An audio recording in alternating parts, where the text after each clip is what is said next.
السلام علیکم فرینڈس۔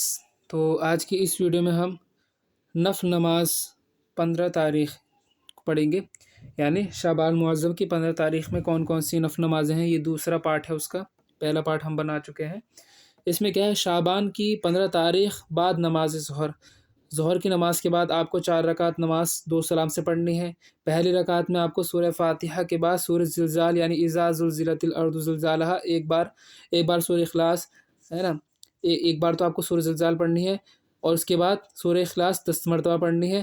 دوسری رکعت میں بعد سورہ فاتحہ، جب آپ دوسری رکعت پڑھیں گے تو سورہ فاتحہ کے بعد سورہ تکاثر آپ کو ایک بار اور سورہ اخلاص 10 دفعہ۔ تیسری رکعت میں اسی طریقے سورہ فاتحہ کے بعد سورہ کافرون 3 بار اور سورہ اخلاص 10 مرتبہ۔ چوتھی رکعت میں آپ کو سورہ فاتحہ کے بعد آیت الکرسی 3 بار، سورہ اخلاص 25 مرتبہ پڑھنی ہے۔ اس نماز کی بے حد فضیلت ہے۔ اللہ پاک اس نماز پڑھنے والے پر خاص نظر کرم قیامت کے دن فرمائے گا۔ کب فرمائے گا؟ قیامت کے دن۔ میں اس کو ایک بار بتا دیتا ہوں۔ اس میں ہم نے 4 رکعت نماز پڑھی تھی 2 سلام سے، یعنی 2 رکعت کر کے پڑھی تھی۔ تو اس میں ہم نے پہلی رکعت میں الحمد کے بعد اذا زلزلت الارض زلزالہا آپ ایک بار پڑھی، اس کے بعد 10 مرتبہ قل هو اللہ احد۔ دوسری رکعت میں الحمد کے بعد سورہ تکاثر یعنی الہاکم التکاثر ایک بار اور قل هو اللہ احد 10 دفعہ۔ تیسری رکعت میں الحمد کے بعد سورہ کافرون 3 بار اور سورہ اخلاص 10 بار پڑھی۔ اس کے بعد چوتھی رکعت میں الحمد کے بعد آیت الکرسی 3 بار اور سورہ اخلاص 25 بار پڑھی۔ تو اس نماز کی کیا فضیلت بتائی؟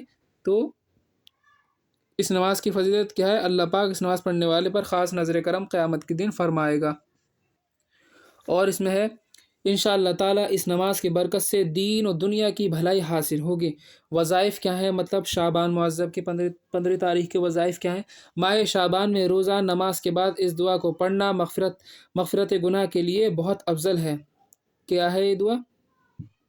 استغفر اللہ العظیم الذی لا الہ الا هو الحی القیوم الیہ توبۃ عبد ظالم لا یملک نفسہ ضرا ولا نفعا ولا موتا ولا حیاتا ولا نشورا۔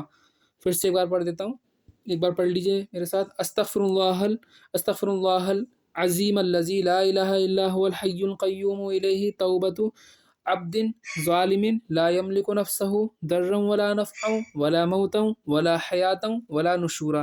یہ آپ کو پڑھنا ہے۔ کتنی بار پڑھنا ہے آپ کو؟ روزانہ آپ کو نماز کے بعد پڑھنا ہے۔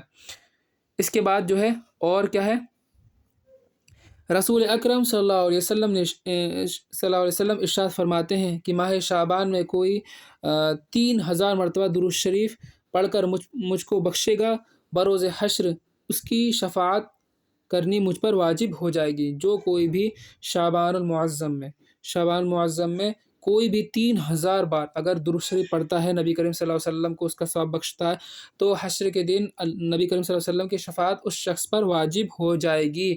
سبحان اللہ۔ اس کے بعد کیا ہے، نفلی روزے کیا ہے؟ ماہ شعبان کی 15 تاریخ کے روزے کی بڑی فضیلت ہے۔ جو کوئی یہ روزہ رکھے گا باری تعالیٰ اس کے 50 سال کے گناہ معاف فرمائے گا۔ جو کوئی بھی 15 تاریخ کا روزہ رکھے گا، اللہ تبارک و تعالیٰ اس کے کتنے سال گناہ معاف فرما دے گا؟ 50 سال کے گناہ معاف فرما دے گا۔ اب سورہ یاسین ہے۔ بعد نماز مغرب یعنی مغرب کی نماز کے بعد آپ کو 6 رکعتیں پڑھنی ہے، یعنی 6 رکعتیں آپ کو 2 کر کے پڑھنی ہے، یعنی 3 سلام سے پڑھنی ہے۔ پہلی بار کیا ہے؟ درازی عمر بالخیر۔ دوسری بار دافع البلا۔ تیسری بار مخلوق کا محتاج نہ ہونے کی نیت سے ہر 2 گانا کے بعد سورہ یاسین 1 بار یا سورہ اخلاص 21 بار اور اس کے بعد دعائے نصف شعبان المعظم جو ابھی ہم پڑھیں گے اس کو پڑھنا ہے۔ پھر سے سن لیجیے، آپ کو 6 رکعت نماز پڑھنی ہے، 2 رکعت کر کے پڑھنا ہے۔ پہلی کیا ہو گئی؟ درازی عمر کے لیے ہو گئی، دوسری دافع البلا کے لیے ہو گئی، تیسری مخلوق کا محتاج نہ ہونے کے لیے ہو گئی، اور ہر 2 گانا کے بعد جب 2 رکعت آپ پڑھ کر بیٹھ جائیں تو آپ کو سورہ یاسین پڑھنی ہے۔ سورہ یاسین آپ کو 1 بار پڑھنی ہے اور قل هو اللہ احد 21 بار پڑھنی ہے، اور اس کے بعد آپ کو دعا کرنی ہے۔ تو چلیے دعائے نصف شعبان ہم پڑھ لیتے ہیں۔ اس میں تھوڑا سا صاف نہیں ہے، اس کے لیے میں نے الگ کتاب میں ہے یہ دعا، تو چلیے یہاں پڑھ لیتے ہیں۔ بسم اللہ الرحمن الرحیم۔ میرے ساتھ پڑھ لیں، میں آرام سے پڑھوں گا۔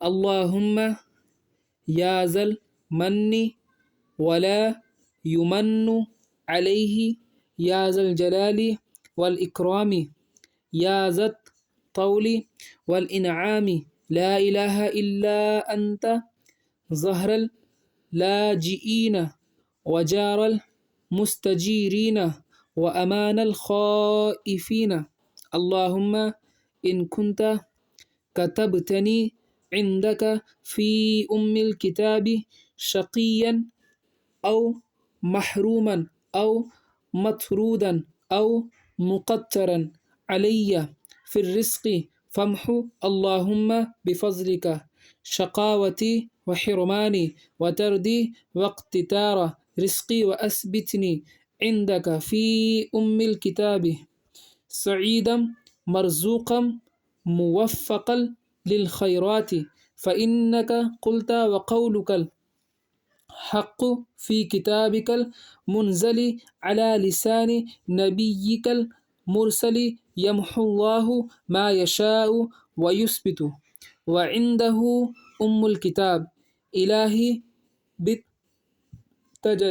بالتجلي الأعظم في ليلة النصف من شهر شعبان مکرم التي يفرق فيها كل أمر حكيم ويبرم أن تكشف عنا من البلاء والوباء ما نعلم وما لا نعلم وما أنت به أعلم إنك أنت الأعز الأكرم وصلى الله تعالى على سيدنا محمد وعلى آله وأصحابه وسلم والحمد لله رب العالمين۔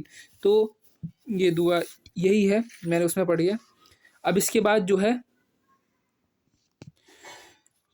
اس کے بعد کیا ہے، دعائے نصف شعبان کا ترجمہ کیا ہے؟ اے میرے اللہ، تو ہی سب پر احسان کرنے والا ہے اور تجھ پر کوئی احسان نہیں کر سکتا۔ اے بزرگی اور مہربانی رکھنے والے اور اے بخشش کا انعام کرنے والے، تیرے سوا کوئی معبود نہیں۔ تو ہی گرتوں کا تھامنے والا ہے، بے پناہوں کا پناہ دینے والا ہے اور پریشان حالوں کا سہارا ہے۔ اے اللہ، اگر تو نے مجھے اپنے پاس الکتاب میں بھٹکا ہوا یا محروم یا کم نصیب لکھ دیا ہے تو اے اللہ اپنے فضل سے میری خواری، بدبختی اور روزی کی کمی کو مٹا دے اور اپنے پاس الکتاب میں مجھے خوش نصیب، وسیع الرزق اور نیک کر دے۔ بے شک تیرا یہ کہنا تیری کتاب میں جو تیرے نبی مرسل صلی اللہ علیہ وسلم کے ذریعے ہمیں پہنچی ہے سچ ہے کہ اللہ جو چاہتا ہے بنا دیتا ہے اور اسی کے پاس الکتاب ہے۔ اے خدا تجلی اعظم کا صدقہ، اس نصف شعبان مکرم کی رات میں جس میں تمام چیزوں کی تقسیم و نفاذ ہوتا ہے، میری بلاؤں کو دور کر، خواہ میں ان کو جانتا ہوں یا نہ جانتا ہوں جن سے تو واقف ہے۔ بے شک تو ہی سب سے بڑھتر اور بڑھ کر احسان کرنے والا ہے۔ اللہ کی رحمت و سلامتی ہو اور ہمارے سردار محمد صلی اللہ علیہ وسلم پر اور ان کی آل پر، اولاد صحابہ پر، آمین۔